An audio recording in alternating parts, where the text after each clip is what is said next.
Hello aspirants, welcome to Unacademy's YouTube channel. My name is Asha Tiwari and I'll be continuing the lesson that we were doing on Indian Contract Act. So everybody welcome on board. I hope you people are well at your respective ends. सब लोग एकदम ठंड का मज़ा ले रहे हैं. वैसे तो कुछ ठंड यहाँ पे कम पड़ी है. चलिए स्टार्ट करते हैं हम सेक्शन नंबर 62 से. सेक्शन नंबर 61 तक दोस्तों मैंने आप लोग को पढ़ा दिया था. सेक्शन 62 से हमें स्टार्ट करना है. Contracts which need not be performed. और अगर इससे पहले का नहीं याद है तो आपको हल्का सा मैं 2 सेक्शन पीछे ले जाती हूँ.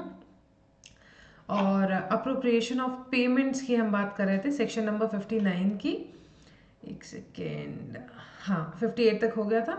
59 में मैंने आपको बताया था application of payment where debt to be discharge is indicated. जैसे कि ए ने जो है ए कुछ पैसे बी को ओ करता है और भी सारे डेप्ट्स के अलावा, ठीक है, and 1,000 rupees upon a promissory note which falls due on the 1st of June. So he owes B no other debt of that amount. On the 1st June, A pays to B 1,000 rupees.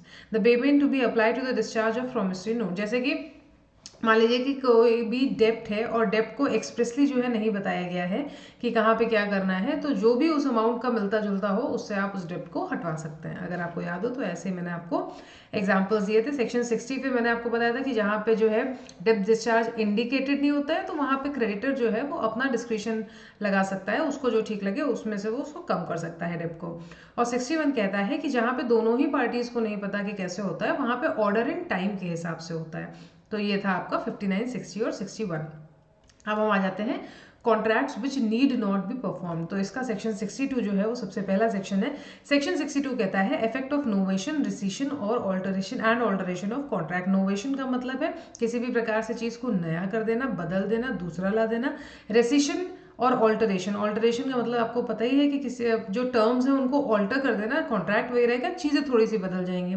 और रिसीजन का मतलब है कि उसको खत्म कर देना, पूरी तरीके से अलग कर देना, रिसाइंड कर देना. तो क्या इफेक्ट होता है इसका? If the parties to a contract agree to substitute a new contract for it. New contract का मतलब है नोवेशन या रिसाइंड करना या ऑल्टर करना. किसको? ओरिजिनल कॉन्ट्रैक्ट को. तो ओरिजिनल कॉन्ट्रैक्ट अब नीड नॉट बी परफॉर्म्ड. भाई ऑब्वियस चीज़ है, आपके और मेरे बीच में जो है एक कॉन्ट्रैक्ट था कि मैं आपको 10 किलो सेब ला के दूंगी, ठीक है. अब 10 किलो सेब लाने वाला जो कॉन्ट्रैक्ट है उसके बदले आपने कहा कि नहीं नहीं ऐसा करते हैं कि तुम मुझे 5 किलो संतरे ला के दे देना. तो अब भाई पुराना वाला तो एकदम खत्म हो गया ना, ये तो एक नया कॉन्ट्रैक्ट आ गया. तो अगर नया कॉन्ट्रैक्ट आ जाएगा तो पुराने कॉन्ट्रैक्ट को परफॉर्म करने की जरूरत नहीं. ये इफेक्ट होगा नोवेशन का. रेसिशन का मतलब है खत्म कर दिया. तो जब खत्म ही कर दिया तो ऑब्वियस चीज़ है पुराने को परफॉर्म करने की जरूरत नहीं है. और ऑल्टरेशन का मतलब है कि टर्म्स बदल दी. जैसे कि आपने कहा कि समय और वो सेम रहेगा, जहाँ पे आपको आना है जितना किलो आपको लाना है, बस चीज़ जो है वो मैंने बदल दी है, तो उसको अपने हिसाब से देख लीजिएगा. तो ऑब्वियस सी चीज़ है कि अभी भी मुझे सेब की दुकान पे नहीं बल्कि संतरे की दुकान पे जाना पड़ेगा और तब जो है लाना पड़ेगा. तो तीनों ही केसेस में इसमें लिखा हुआ है कि अगर ये ओरिजिनल कॉन्ट्रैक्ट पे प्रभाव डालते हैं तो original contract need not be perform. Section number 63 पे आ जाइए. सेक्शन 63 बोलता है प्रॉमिस में डिस्पेंस विद और remit performance of promise. Section 63 कहता है कि हर एक प्रॉमिसी डिस्पेंस कर सकता है, रेमिट कर सकता है होली या इन पार्ट में. क्या? Performance of the promise made to him or may extend to the time for such performance or may accept instead any of the satisfaction which he thinks fit. तो जैसा कि आपको याद है हम लोगों ने इससे पहले के सेक्शन में भी पढ़ा है कि प्रॉमिसी के ऊपर होता है. प्रॉमिसी अगर उसको वर्डेबल करार कराना चाहे, अगर टाइम इज द एसेंस तो ऐसा करा सकता है, कंपनसेशन ले सकता है. प्रॉमिसी अगर चाहे तो परफॉर्मेंस के लिए टाइम जो है बढ़ा सकता है. प्रॉमिसी चाहे तो आधा जो है रेमिट कर सकता है या पूरा रेमिट कर सकता है. प्रॉमिसी अगर चाहे तो अपने हिसाब से चीज़ों को एक्सेप्ट कर सकता है instead of the satisfaction which he thinks fit. तो सेक्शन 63 जो है वो प्रॉमिसी के बारे में बात कर रहा है कि प्रॉमिसी के पास क्या क्या पावर्स हैं. जैसे कि ए ने प्रॉमिस किया कि वो पिक्चर पेंट करेगा बी के लिए, बी ने मना कर दिया, ठीक. ए ने कहा कि मैं तुम्हारे लिए एक पिक्चर पेंट कर दूंगा, बी ने कहा नहीं कोई जरूरत नहीं है, बात खत्म. तो अब A is no longer bound to perform his promise, as simple as that. Section 64 पे आ जाइए. सेक्शन 64 बोलता है consequences of rescission of voidable contract. Section 64 कहता है कि जहां पे एक व्यक्ति at whose option a contract is voidable resigns it, the other party thereto need not perform any promise therein contained in which he has promised. The party resigning a voidable contract shall, if he have received any benefit thereunder, from another party to such contract restore such benefits so as far as may be to the person from whom it was received. Section 64 कह रहा है कि जब एक contract resigned होता है तो क्या होता है, यानी कि खत्म कर दिया तो क्या होता है। तो कोई दिक्कत नहीं है, जहाँ पे एक प्रॉमिसी ने या दोनों पार्टीज ने अग्री करके कॉन्ट्रैक्ट को खत्म कर दिया है तो ऑब्वियसली चीज़ें उस कॉन्ट्रैक्ट को परफॉर्म करने की तो ज़रूरत है नहीं। लेकिन अगर आपने प्रॉमिसर से कुछ भी ऐसे बेनिफिट लिए थे जो इस कॉन्ट्रैक्ट के अंतर्गत थे तो आप वो सारे के सारे बेनिफिट्स रिस्टोर करेंगे इस व्यक्ति को। ये होगा रेसिशन का इफेक्ट एक कॉन्ट्रैक्ट पे। ठीक है, यानी कि मान लो कि आप और मैं हूं तो हमने पढ़ा है कि अगर टाइम एसेंस है तो वॉइडेबल करार कर सकते हैं ना। तो मान लो कि भाई मैंने जो है टाइम एसेंस थी, आप मेरे को जो है टाइम पे नहीं डिलीवर कर पाए तो मैंने जो है वॉइडेबल करार कर दिया। तो वॉइडेबल करार करके मैं आपसे कंपनसेशन लूंगी या नहीं ये तो बात की बात है, दैट विल ऑब्वियसली डिपेंड। लेकिन I am going to restore you what I have taken from you in the very transaction. This is what section number 64 is. Section number 65 पे आ जाइए। सेक्शन 65 कहता है obligation of person who has received advantage under void agreement or contract that becomes void. Section 65 कहता है कि जहाँ पे एक अग्रीमेंट जो कि डिस्कवर करना है वो वॉइड है या जहाँ पे एक कॉन्ट्रैक्ट जो है वो वॉइड हो जाता है तो any person who has received any advantage under such agreement or contract is bound to restore it or make compensation for the person to whom from whom he has received it. Section 66 पे आ जाइए। Section 66 कहता है mode of communicating or revoking rescission of a voidable contract. Section 66 हमसे कहता है कि rescission of a voidable contract may be communicated or revoked in the same manner and subject to the same rules as which apply to the communication and revocation of proposal। जो आप लोगों ने section 3 और section 4 पढ़े थे वही उन्हीं की बात ये कर रहा है कि जैसे आप कम्युनिकेशन और रेवोकेशन ऑफ प्रपोजल करते हैं ना वैसे ही आप कम्युनिकेट या रिवोक करेंगे वॉइडेबल कॉन्ट्रैक्ट को। तो वही सारी चीज़ें होंगी as against the acceptor, as against the proposal, same चीज़ें। सेक्शन 67 कहता है effect of neglect of promise to afford promiser reasonable facilities for performance। Section 67 हमसे कहता है कि जहां पे प्रोमिसी मना कर देता है या निग्लेक्ट कर देता है कि उसको प्रोमिसर ने जो फैसिलिटीज दी थी अपनी प्रॉमिस को परफॉर्म करने के लिए वो उनको फुलफिल नहीं करेगा तो the promisor is excused by such neglect or refusal as to non performance caused there bye.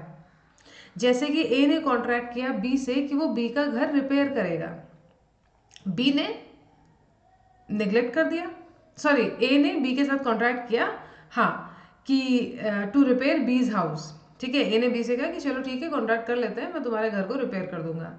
अब बी ने नेग्लेक्ट भी किया और रिफ्यूज भी किया ए को ये बताने से कि घर में कहाँ कहाँ उसको पेंट करना था, कहाँ कहाँ उसको रिपेयर करना था, क्या क्या उसको करना था। तो अब जब बी ने बताया ही नहीं तो ए क्या करेगा।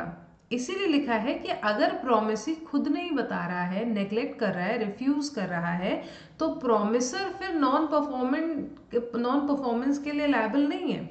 तो A is excuse for the non performance of the contract if it is caused by such neglect or refusal. तो सेक्शन 67 का सार ये है कि प्रोमिसी की तरफ से नेग्लेक्ट और रिफ्यूजल होना चाहिए, ऐसे समझ लीजिए।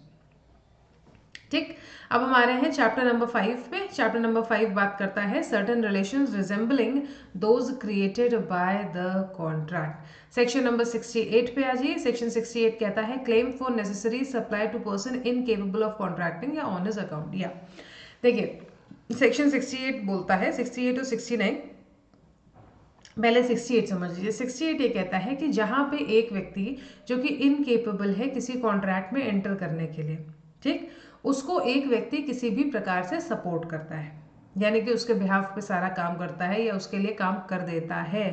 तो जो व्यक्ति इनकेपेबल था सपोर्ट करने के लिए यानी कि अपने लीगली कॉन्ट्रैक्ट में आने के लिए किसी भी प्रकार से, इस व्यक्ति ने जिसने सपोर्ट किया इसका ये हक है कि वो दूसरे व्यक्ति की प्रॉपर्टी से अपने आप को रीइंबर्स करे।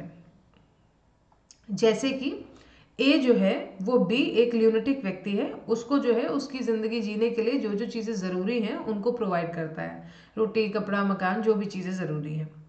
अब ऐसे में ए जो है इंटाइटल्ड है कि वो बी की प्रॉपर्टी से अपने आप को रीइम्बर्स करे। ठीक, यही है सेक्शन 68 कि if a person incapable of entering into a contract or anyone whom he is legally bound to support is supplied by another person with necessaries suited to his condition in life, the person who has furnished such supplies is entitled to be reimbursed from the property of such incapable person. Section 69 पे आ जाइए। Section 69 कहता है reimbursement of person paying money due by another in payment of which he is interested. Section 69 कहता है कि a person who is interested in payment of money which another is bound by law to pay and who therefore pays it is entitled to be reimbursed by the other. अब जैसे मान लीजिए कि ए एक व्यक्ति है जिसकी ज़मीन है। समझिएगा, कोशिश करिएगा समझने की, आपको समझाती हूँ ऐसे। ए एक व्यक्ति है जिसकी ज़मीन है। Just a second.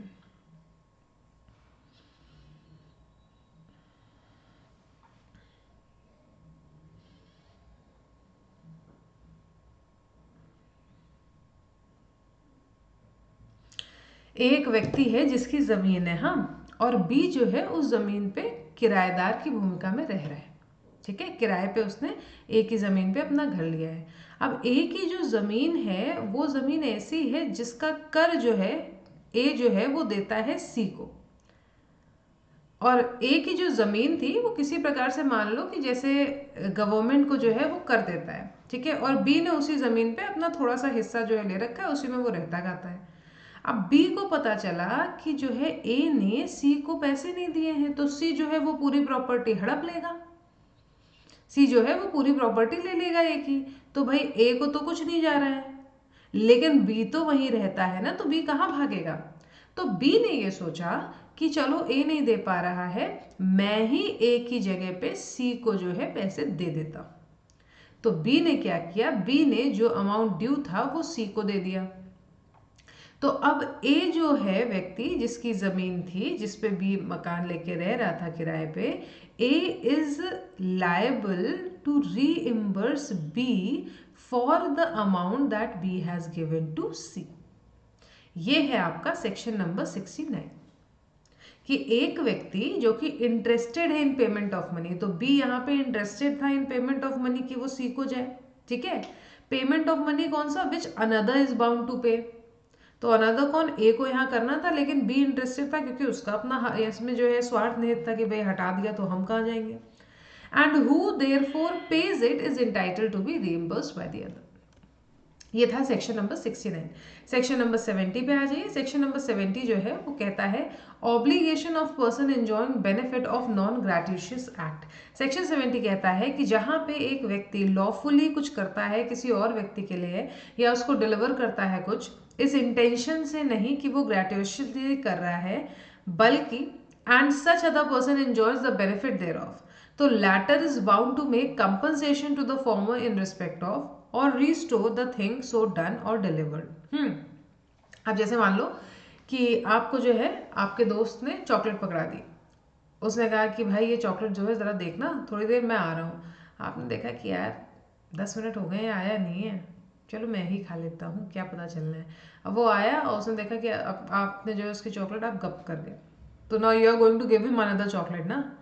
अब क्योंकि दोस्त है तो भले ना दो, लेकिन अगर कोई और होगा तो दोगे।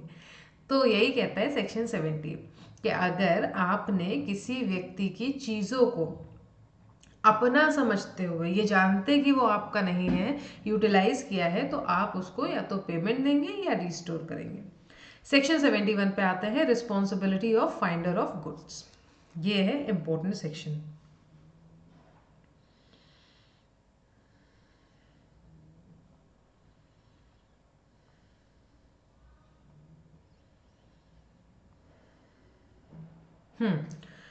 सेक्शन 71 पे आते हैं। सेक्शन 71 हमसे कह रहा है responsibility of finder of goods. तो वो व्यक्ति, याद रखिएगा ये आपसे क्वेश्चन ऐसे नहीं पूछा जाता है सेक्शन वाइज, ये आपसे पूछा जाता है कि एक व्यक्ति जो गुड्स को फाइंड करता है उसकी रिस्पॉन्सिबिलिटी किस व्यक्ति की तरह होती है। तो उसकी रिस्पॉन्सिबिलिटी बेली की तरह होती है। बेली मतलब बेलर और बेली। बेल जो है बेलमेंट, अभी आपको मैं पढ़ाऊंगी इसमें ही, लेकिन आज नहीं, अगले सेशन में। फिलहाल आप सेक्शन 71 को बस इतना समझ लीजिए कि वो व्यक्ति जो किसी और व्यक्ति के गुड्स को ढूंढता है और उनको अपनी कस्टडी में लेता है, उसकी रिस्पॉन्सिबिलिटी बेली की रिस्पॉन्सिबिलिटी के बराबर होती है। सेम रिस्पॉन्सिबिलिटी होती है जैसे कि बेली की होती है। ठीक है, सेक्शन 72 पे आ जाइए। सेक्शन 72 कहता है liability of person to whom money is paid or thing delivered by mistake or under coercion. Section 72 हमसे कहता है कि एक वो व्यक्ति जिसको पैसे दे दिए गए हैं या कोई भी चीज़ डिलीवर की गई है, कैसे, मिस्टेक की वजह से या कोर्जन की वजह से, तो ऐसे व्यक्ति को रीपे या रिटर्न करना पड़ेगा। सेक्शन 72 ये इस चीज़ को कहता है कि ऐसा करना ही है। जैसे किसी व्यक्ति से ज़बरदस्ती कोई चीज़ ले ली गई, गलती से कोई चीज़ उससे ले ली गई, तो ऐसे व्यक्ति को उसको वापस कर देनी चाहिए। सेक्शन, अब आते हैं चैप्टर नंबर 6 पे, consequences of breach of contract. Consequences of breach of contract ये कर सकती हूँ अभी, लेकिन इसके कुछ इलस्ट्रेशंस जो हैं वो काफ़ी इम्पोर्टेंट हैं, तो मुझे लग रहा है कि ब्रीच ऑफ कॉन्ट्रैक्ट अभी पढ़ाऊँ कि नेक्स्ट क्लास में पढ़ाऊँ, क्या कहते हो दोस्तों, नेक्स्ट क्लास में पढ़ाएं इसको?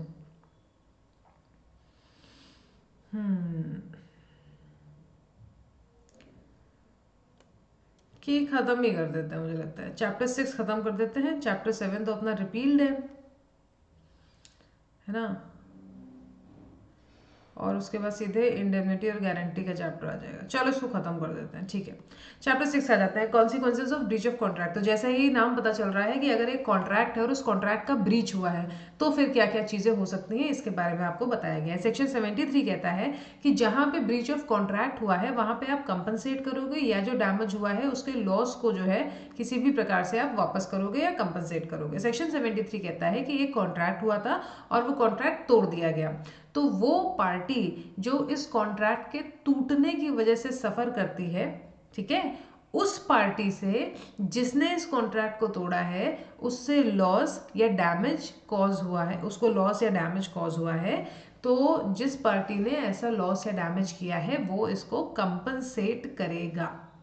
ठीक, अब इसमें एक चीज़ जो ध्यान रखने वाली होती है सेक्शन 73 में, वो ये है कि ये नेचुरल ब्रीच ऑफ कॉन्ट्रैक्ट हो। ऐसा नहीं कि पहले से ही दोनों पार्टियों को पता था कि यार ये कॉन्ट्रैक्ट तो बेकार ही है, ये आगे चल के ब्रीच होना ही होना है, ऐसा नहीं। तो सेक्शन 73 पढ़ लीजिए एक बार मेरे साथ। When a contract has been broken, the party who suffers by such breach is entitled to receive from the party who has broken the contract compensation for any loss or damage caused by him thereby, which naturally arose in the usual course of things from such breach, or which the parties knew when they made the contract to be likely to result from breach of it. Such compensation is not given for any remote or indirect loss or damage sustained by the result of breach. कोई बहुत remote या indirect अगर cause है जिसका इस contract से लेना देना नहीं है तो उसके लिए आपको ये डैमेजेस नहीं मिलेंगे। आगे लिखा है compensation for failure to discharge obligation resembling those created by contract. इस पैराग्राफ में लिखा है कि जहां पे एक ऑब्लिगेशन था, ठीक है, कॉन्ट्रैक्ट के थ्रू एक ऑब्लिगेशन था और वो ऑब्लिगेशन डिस्चार्ज नहीं हुआ है, तो इस ऑब्लिगेशन के डिस्चार्ज न होने से अगर किसी व्यक्ति को किसी भी प्रकार की इंजरी पहुंची है तो उस व्यक्ति को कंपनसेशन मिलेगा।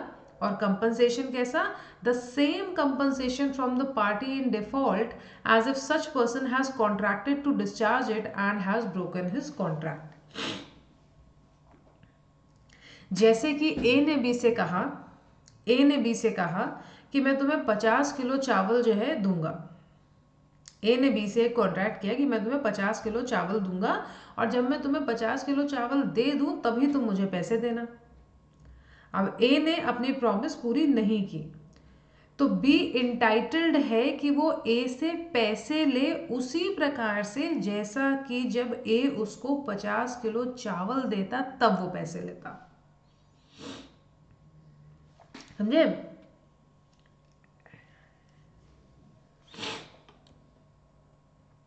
ये है आपका सेक्शन। अब हम आते हैं नेक्स्ट सेक्शन पे। इसके गाइस इलस्ट्रेशंस पढ़ लीजिएगा, इंपॉर्टेंट है, नहीं समझ में आता है तो मुझसे पूछ लीजिएगा। सेक्शन 74 हमसे बोलता है compensation for breach of contract where penalty stipulated for. Section 74 हमसे कहता है कि जहां पे एक कॉन्ट्रैक्ट तो तोड़ा गया है और कॉन्ट्रैक्ट में एक सम ऑलरेडी मेंशन था, जैसे कि उसमें लिखा हुआ था कि अगर इस कॉन्ट्रैक्ट का कभी आगे चल के ब्रीच होगा तो ब्रीच करने वाली पार्टी जो है वो इस कॉन्ट्रैक्ट में मेंशन सम का 60% जो है उस पार्टी को देगी जिसके साथ ब्रीच हुई है। तो सेक्शन 74 उसी बारे में बात करता है कि जहां पे कॉन्ट्रैक्ट में ऑलरेडी एक पेनाल्टी की बात की गई थी तो ये पेनाल्टी उसी प्रकार से दी जाएगी जैसे कि ब्रीच ऑफ कॉन्ट्रैक्ट में सेक्शन 73 में दी जाती है। अब इसका एक्सेप्शन देखिए क्या है। इसका एक्सेप्शन है कि जहां पे एक व्यक्ति बेल बॉन्ड में आता है, जहां पे एक व्यक्ति बेल बॉन्ड में आता है या सेंट्रल गवर्नमेंट के ऑर्डर के अंतर्गत या स्टेट गवर्नमेंट के ऑर्डर के अंतर्गत कोई बॉन्ड देता है for the performance of public duty, तो उस पर नहीं होगा, क्योंकि उस पर पेनाल्टी होती है ना कि अगर ऐसा नहीं किया तो इतना पैसा देना पड़ेगा, तो ये उसका एक्सेप्शन। अब आप नेक्स्ट सेक्शन पे आ जाइए, सेक्शन नंबर 75। सेक्शन नंबर 75 कहता है party rightfully rescinding contract entitled to compensation. एक वो व्यक्ति जिसने राइटफुली अपने कॉन्ट्रैक्ट को रिसाइन किया है, यानी कि उसका कॉन्ट्रैक्ट जिस भी प्रकार से सही नहीं था उसने अपने कॉन्ट्रैक्ट को खत्म कर दिया, तो उस व्यक्ति को कंपनसेशन लेने का पूरा पूरा हक है। सेक्शन 75 हमसे ऐसा कहता है। जैसे कि याद करिए, मैंने आपको एक एग्जांपल दिया था कि आपने मेरे साथ एक कॉन्ट्रैक्ट किया कि आप रोज रात में मेरे घर पे आके गाना गाएंगे हफ्ते में 4 दिन। आप 3 दिन आए, आप चौथे दिन नहीं आए, तो जिस दिन आप नहीं आए हैं उस दिन अगर चौथे दिन के बाद आप 5वें दिन जब आए तो मेरे पास ये हक है कि या तो मैं उसको आगे कंटिन्यू कर दूं या तो मैं उसको रिसाइन कर दूं।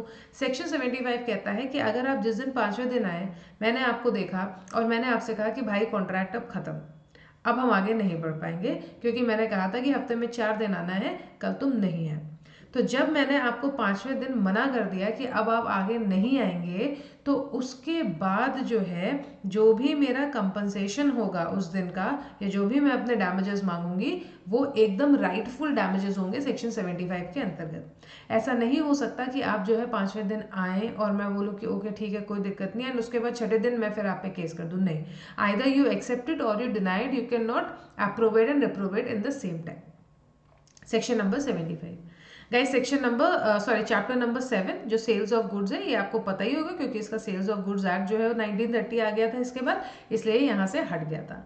तो अब जो हमारा नेक्स्ट चैप्टर स्टार्ट होगा वो है चैप्टर नंबर 8 जो कि इंडेमनिटी और गारंटी की बात करता है। ठीक है, चैप्टर नंबर 8 मैं आपको नेक्स्ट क्लास में पढ़ाऊंगी और नेक्स्ट क्लास में आपकी बची हुई इंडियन कॉन्ट्रैक्ट एक्ट मैं खत्म कर दूंगी। नेक्स्ट क्लास में प्लीज़ एक कॉपी एक पेन लेके बैठिएगा क्योंकि जो इंपॉर्टेंट सेक्शंस हैं हम उन्हीं को पढ़ेंगे। वैसे तो इसमें आप ज़्यादातर जब राइट्स एंड ड्यूटीज़ पढ़ेंगे तो सारे ही कवर हो जाएंगे, इसीलिए कोशिश रहेगी कि अगले में मैं इसको कवर कर दूँ। आप मेरी और क्लासेस के लिए गाइज मुझे अनअकैडमी पे फॉलो कर सकते हैं। तो आपका स्कॉलरशिप टेस्ट कैसा रहा, क्योंकि कल था आपका स्कॉलरशिप टेस्ट, तो जैसा भी रहा आपकी जो भी रैंकिंग आई है मुझे बताइए, मुझसे शेयर करिए कमेंट बॉक्स में। आप मुझे ज्वाइन कर सकते हैं अनअकैडमी पे, मेरा कोड है आशा लॉ 10। इस कोड को यूज़ करके आपको 10% ऑफ मिल जाएगा किसी भी सब्सक्रिप्शन पे।